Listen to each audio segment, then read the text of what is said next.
Hey guys, it's Wendy here with Wendy's Plans, and today I thought I would catch you up on a little bit of what's been going on behind the scenes here. Um, I think I'm going to start just with a lead up of everything that's been going on. So I did a video, and I'll link it up above. Right after the first of the year, letting you know that I was going to make a transition from traveling to being permanent for the next year. And that was due to it's just so much going on right now. And I just felt like it was not the time for me to be a solo traveler.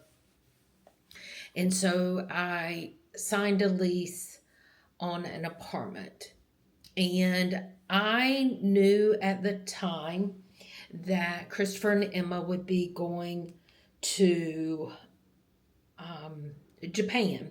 And I had committed to taking care of their pets while I was gone. And I was happy to do that, and I'm glad I did.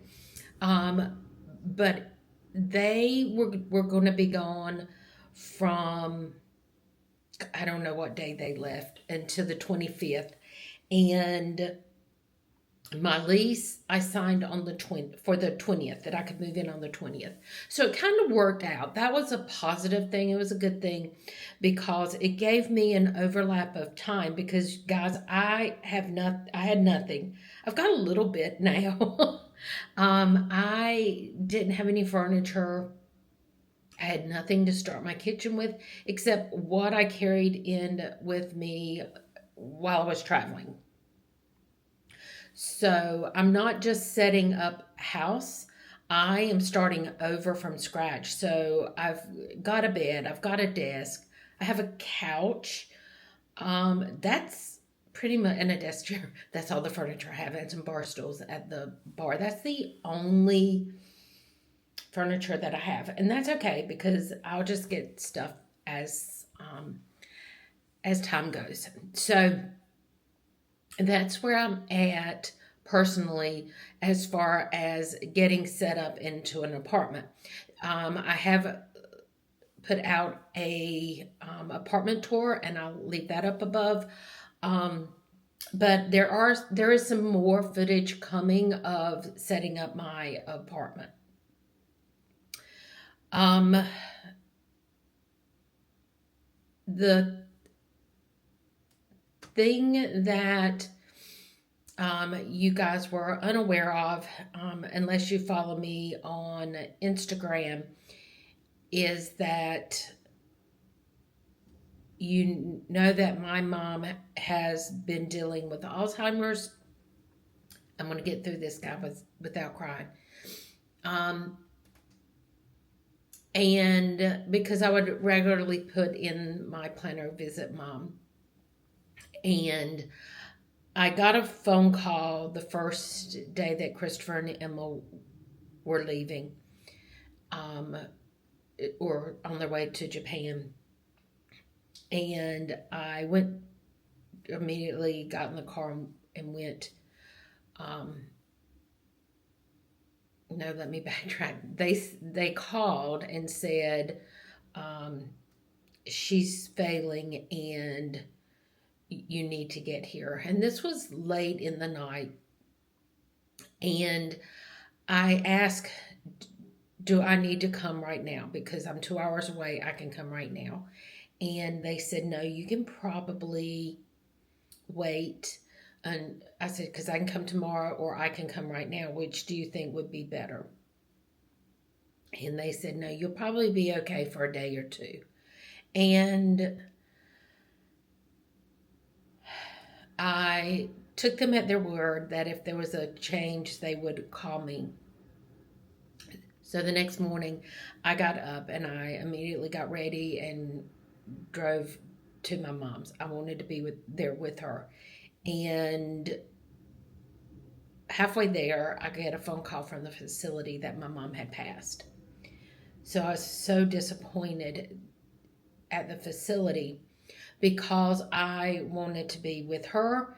And hindsight, I probably in my heart to even ask the question, should I come right now? I probably knew. But I felt like I was putting blinders on because I didn't want this to happen.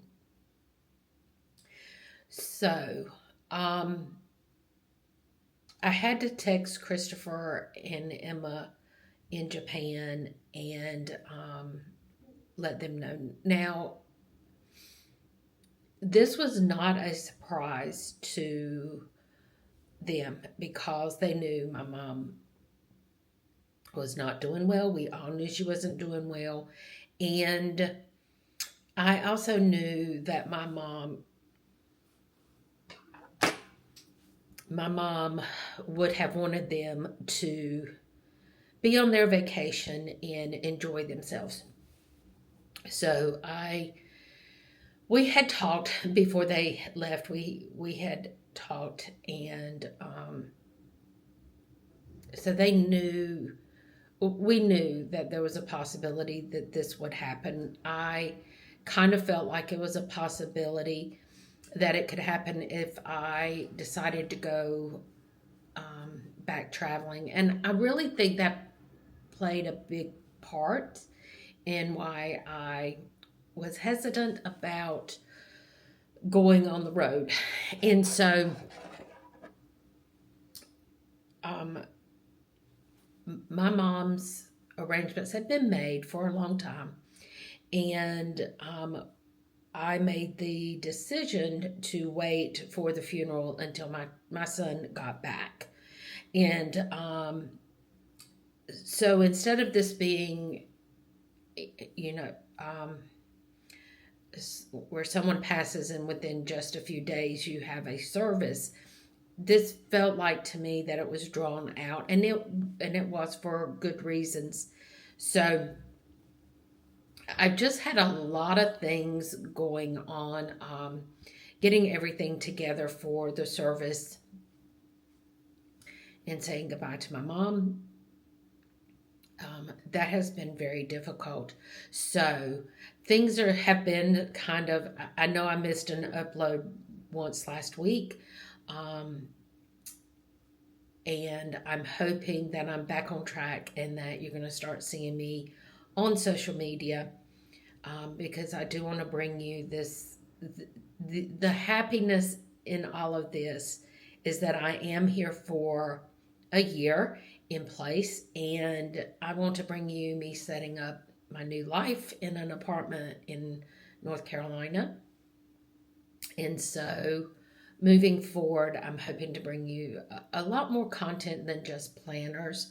I definitely am going to stick with that and journaling, but setting up my apartment, maybe do more clean with me's, maybe some get out in town and do some vlogs. So that is my goal right now. But I will say this has been a very, very hard transition where I thought it would be an adventure and a journey, and it has been quite the journey. So, guys, if you'll bear with me, for those that did not know, my mom was battling Alzheimer's, and she had been battling Alzheimer's for a very long time, pretty close to 10 years. We think she had been showing signs before she was diagnosed that we just didn't pick up on. But it is a terrible disease, and for the last 3 years, my mom my mom did not know who I was. I would go and visit with her, and sometimes, most of the time, she could not even carry on a conversation.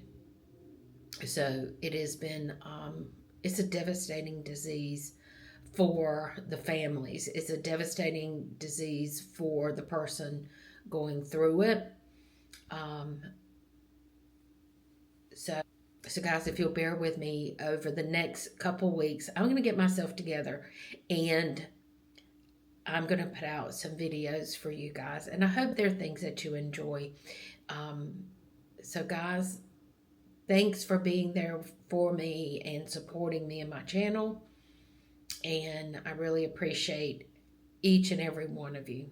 So until the next time, guys, bye bye.